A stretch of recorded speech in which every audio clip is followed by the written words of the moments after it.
নতুন দিল্লীত সদৌ অসম আদিবাসী ছাত্ৰ সন্থাৰ সংবাদমেল সভাপতি প্ৰদীপ নাথ আৰু উপদেষ্টা অনিল টপ্পুৱে সম্বোধন কৰে সংবাদমেল জনজাতীয় মৰ্যাদাৰ বিষয়ে বিভিন্ন আলোচনাৰ পিছতো চৰকাৰে কোনো গুৰুত্ব প্ৰদান নকৰাৰ অভিযোগ সংবাদমেলত অসমৰ মুখ্যমন্ত্ৰীক তীব্ৰ ভাষাৰে সমালোচনা কৰি চৰকাৰখনক এখন ব্যৰ্থ চৰকাৰ বুলিহে সংবাদমেলত মন্তব্য কৰে সদৌ অসম আদিবাসী ছাত্ৰ সন্থাৰ বিষয়ববীয়াই 20 দিনৰ ভিতৰত জনজাতিকৰণ ৰাজনৈতিক অধিকাৰ আৰু ভূমিৰ অধিকাৰ প্ৰদান নকৰিলে প্ৰতিবাদ কৰাৰ হুংকাৰ ছাত্ৰ সংগঠনটোৰ বিজেপি চৰকাৰে অসমত নহাৰ আগত তেখেতসকলে কৈছিলে সাবকা সাথ সাবকে বিকাশ কিন্তু সেই বস্তুটো কিন্তু টোটালি অপোজিট আমি দেখা পাই আছো আদিবাসী হৈ পেলাই কাৰণ আমি কোনো বাহিৰৰ মানুহ নহয় আমি কোনো চাইনাৰ পৰা অহা মানুহ নহয় আমি কোনো টিবেটৰ পৰা অহা মানুহ নহয় আমি কোনো থাইলেণ্ডৰ অহা মানুহ নহয় কোনো বাংলাদেশৰ পৰা অহা মানুহ নহয়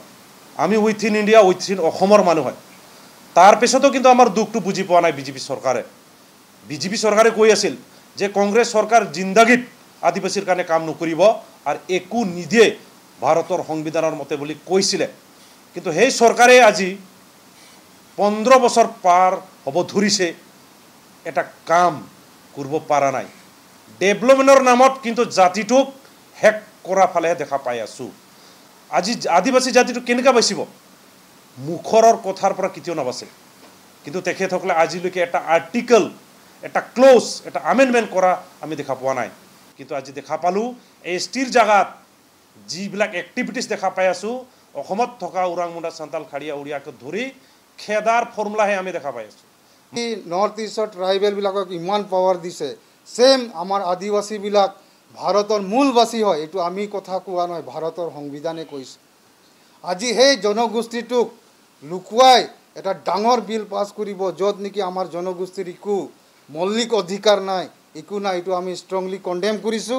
এই কাৰণে যেনেকা আমাৰ সভাপতি ডাঙৰীয়াই ক'লে যদি এই 120 আমেন বিলত অসমৰ আদিবাসী 36 কমিউনিটিৰ আমাৰ এছটি কৰণ ল্যান্ড ৰাইটস পলিটিক্যাল ৰাইটস এইবিলাক যদি অতি সোনকালে আমাৰ যদি অসম চৰকাৰে আৰু ভাৰত চৰকাৰে এটো ব্যৱস্থা নকৰে 20 দিনৰ ভিতৰত যদি নকৰে হলে গোটেই অসমত আন্দোলন চলিব